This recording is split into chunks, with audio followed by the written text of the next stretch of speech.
6 जुलाई 2024 प्रातः मुरली। ओम शांति। बाप दादा मधुबन। आज के बाबा के महामधुर वाक्य। मीठे बच्चे, बाप की याद से बुद्धि स्वच्छ बनती है, दिव्य गुण आते हैं। इसीलिए एकांत में बैठ अपने आप से पूछो कि देवी गुण कितने आए हैं। प्रश्न: सबसे बड़ा आसुरी अवगुण कौन सा है जो बच्चों में नहीं होना चाहिए?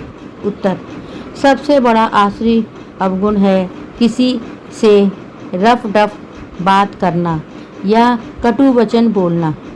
इसे ही भूत कहा जाता है। जब कोई में यह भूत प्रवेश करते हैं तो बहुत नुकसान कर देते हैं। इसीलिए उनसे किनारा कर लेना चाहिए। जितना हो सके अभ्यास करो। अब घर जाना है, फिर नई राजधानी में आना है। इस दुनिया में सब कुछ देखते हुए भी दिखाई ना दे। ओम शांति। बाप बैठ बच्चों को समझाते हैं, जाना तो है शरीर छोड़कर, इस दुनिया को भी भूल जाना है। यह भी एक अभ्यास है। जो कोई शरीर में खिटपिट होती है तो शरीर को भी कोशिश कर भूलना होता है, तो दुनिया को भी भूलना होता है। भूलने का अभ्यास रहता है। सुबह को बस अब वापिस जाना है। यह ज्ञान तो बच्चों को मिला है। सारी दुनिया को छोड़ अब घर जाना है। जास्ती ज्ञान की तो दरकार ही नहीं रहती। कोशिश कर उसी धुन में रहना है। भले शरीर को कितनी भी तकलीफ होती है, बच्चों को समझाया जाता है। कैसे अभ्यास करो जैसा कि तुम हो ही नहीं। यह भी अच्छा अभ्यास है। बाकी थोड़ा समय है, जाना है घर। फिर बाप की मदद है या इनकी अपनी मदद है। मदद मिलती ज़रूर है और पुरुषार्थ भी करना होता है। यह जो कुछ देखने में आता है वह नहीं है, वह है नहीं।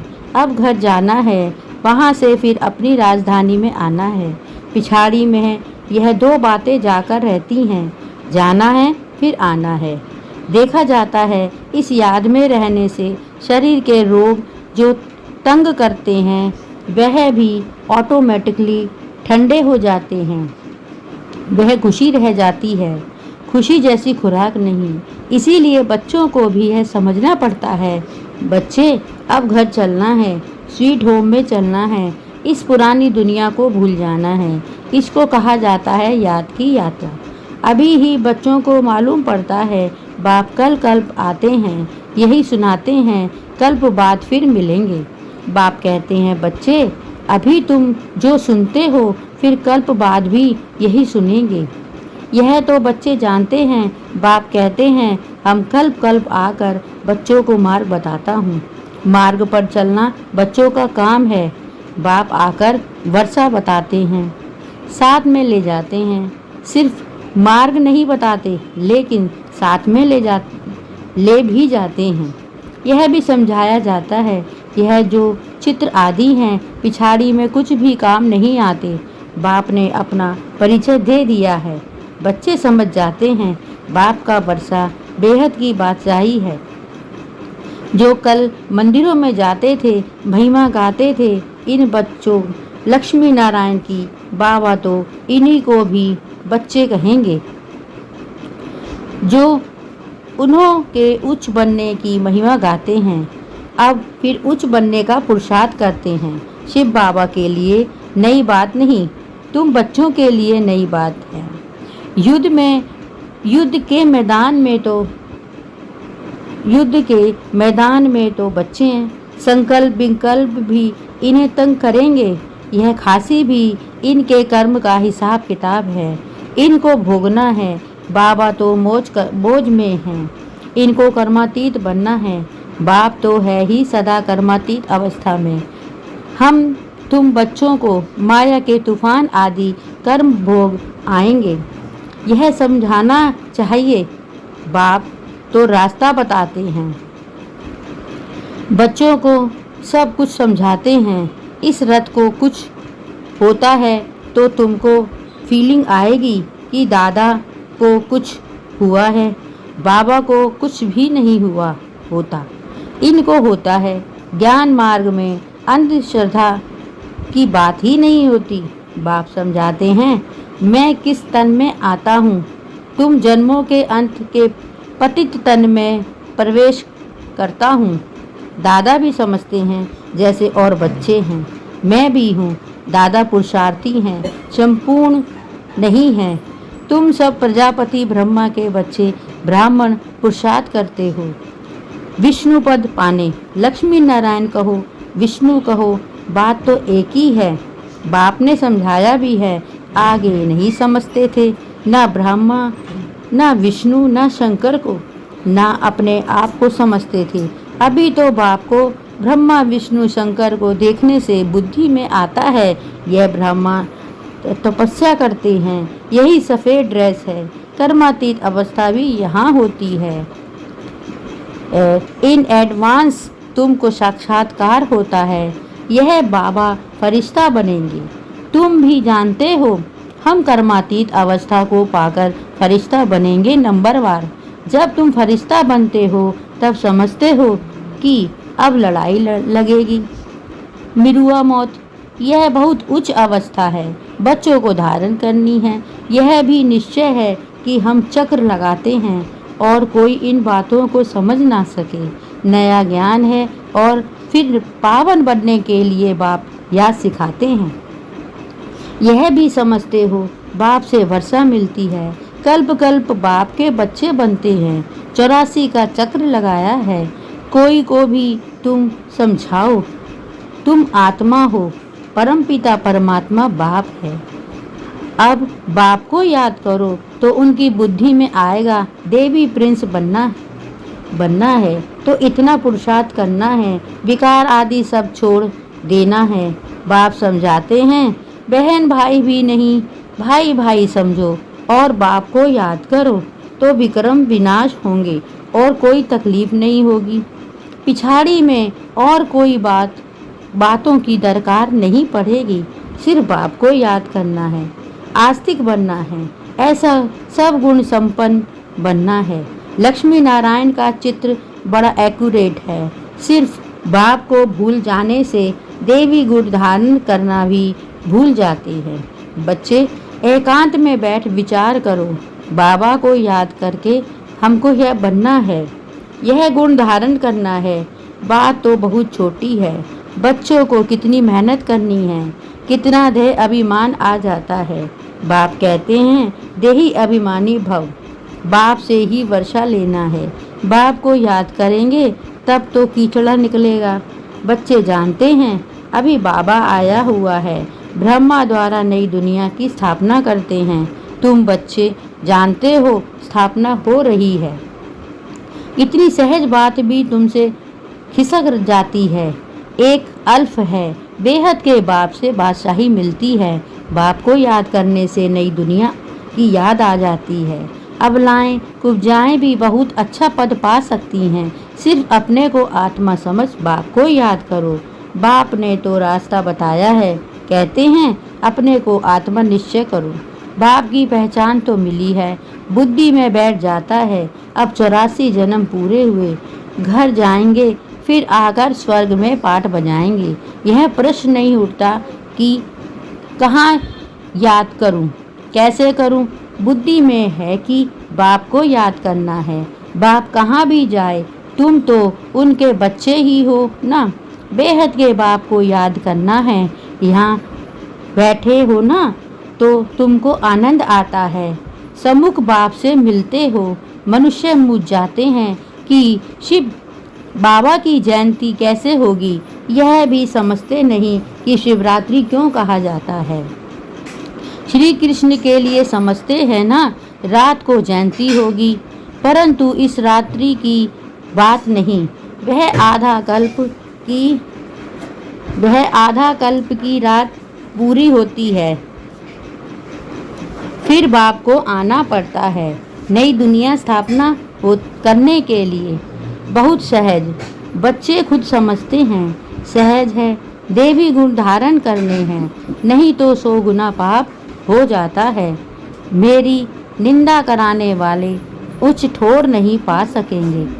बाप की निंदा कराएंगे तो पद भ्रष्ट हो जाएगा। बहुत मीठा बनना चाहिए, रफ डफ की बात करना यह देवी गुण नहीं है, समझना चाहिए यह आसुरी अवगुण है। प्यार से समझाना होता है, यह तुम्हारा देवी गुण नहीं है। यह भी बच्चे जानते हैं, अभी कलयुग पूरा होता है, यह है संगम युग। मनुष्यों को तो कुछ पता ही नहीं है, कुंभकर्ण की नींद में सोए पड़े हैं, समझते हैं 40,000 वर्ष पड़े हैं, हम जीते रहेंगे, सुख भोगते रहेंगे। यह नहीं समझते कि दिन प्रतिदिन और ही तमो प्रधान बनते हैं। तुम बच्चों के ने विनाश का साक्षात्कार भी किया है, आगे चलकर ब्रह्मा का, श्री कृष्ण का भी साक्षात्कार करते रहेंगे। ब्रह्मा के पास जाने से तुम स्वर्ग का ऐसा प्रिंस बनेंगे, इसीलिए अक्सर करके ब्राह्मण और श्री कृष्ण दोनों के साक्षात्कार होते हैं। कोई को विष्णु का होता है, परंतु उनसे इतना समझ नहीं सकेंगे, नारायण का होने से समझ सकते हैं। यहाँ हम जाते ही हैं देवता बनने के लिए, तो तुम अभी सृष्टि के आधे मध्य अंत का पाठ पढ़ते हो। पाठ पढ़ाया जाता है याद के लिए, पाठ आत्मा पढ़ती है, देह का भान उतर जाता है। आत्मा ही सब कुछ करती है, अच्छे अथवा बुरे संस्कार आत्मा में ही होते हैं। तुम मीठे मीठे बच्चे 5,000 वर्ष बाद आकर मिले हो, तुम वही हो, फीचर्स भी वही हैं। 5,000 पहले भी तुम ही थे, तुम भी कहते हो 5,000 वर्ष बाद आप वहीं आकर मिले हो, जो हमको मनुष्य से देवता बना रहे हो। हम देवता थे, फिर असुर बन पड़े हैं, देवताओं के गुण गाते आए, अपने अवगुण वर्णन करते आए। अब फिर देवता बनना है, क्योंकि देवी दुनिया में जाना है, तो अब अच्छी रीति पुरुषार्थ कर उच्च पद पाओ।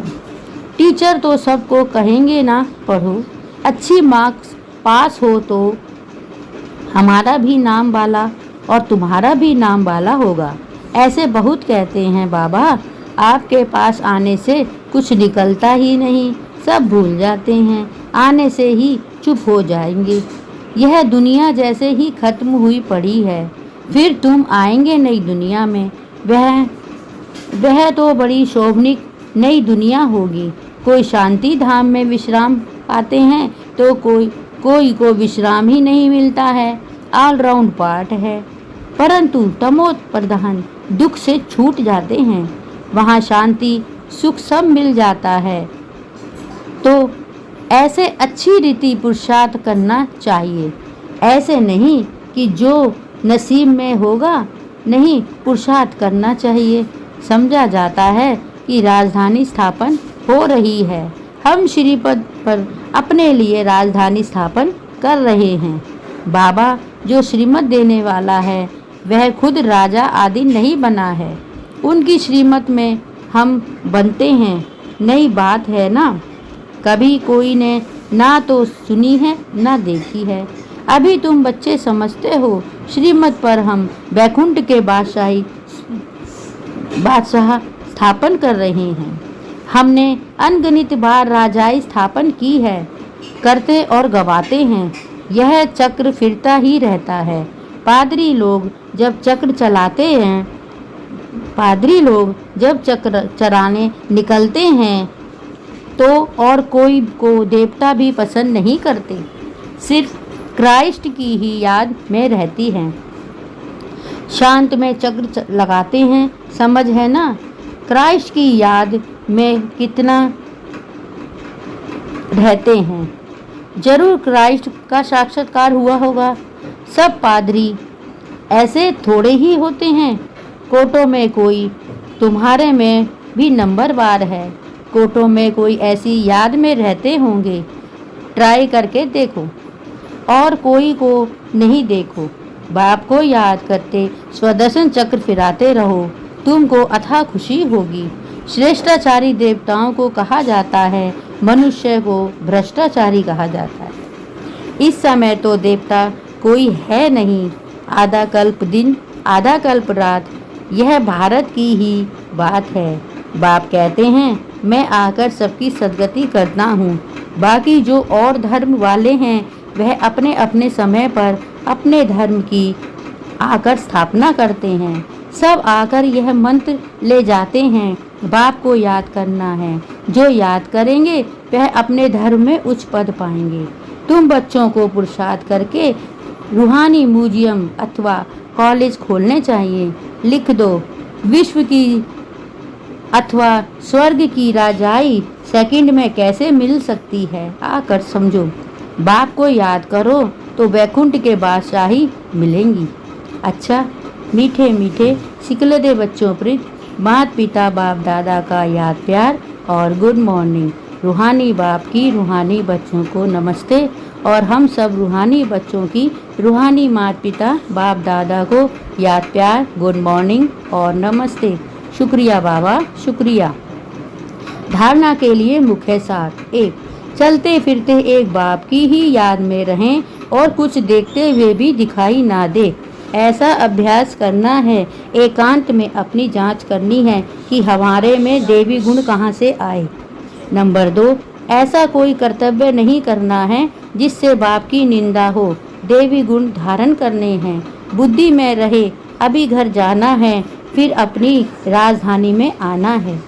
वरदान, सेवाओं में शुभ भावना की एडिशन द्वारा शक्तिशाली फल प्राप्त करने वाले सफलतापूर्ण मूर्त भव। जो भी सेवा करते हो उसमें सर्व आत्माओं के सहयोग की भावना हो, खुशी की भावना व सद्भावना हो तो हर कार्य सहज सफल होगा। जैसे पहले जमाने में कोई कार्य करने जाते थे तो सारे परिवार की आशीर्वाद लेकर जाते थे, तो वर्तमान सेवाओं में यह एडिशन चाहिए।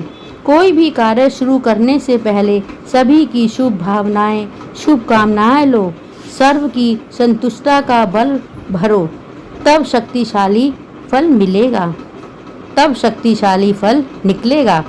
स्लोगन, जैसे बाप जी हाजिर कहते हैं वैसे आप भी सेवा में जी हाजिर जी हजूर करो तो पुण्य जमा हो जाएगा। जैसे बाप जी हाजिर कहते हैं वैसे आप भी सेवा में जी हाजिर करो तो पुण्य जमा हो जाएगा। ओम शांति।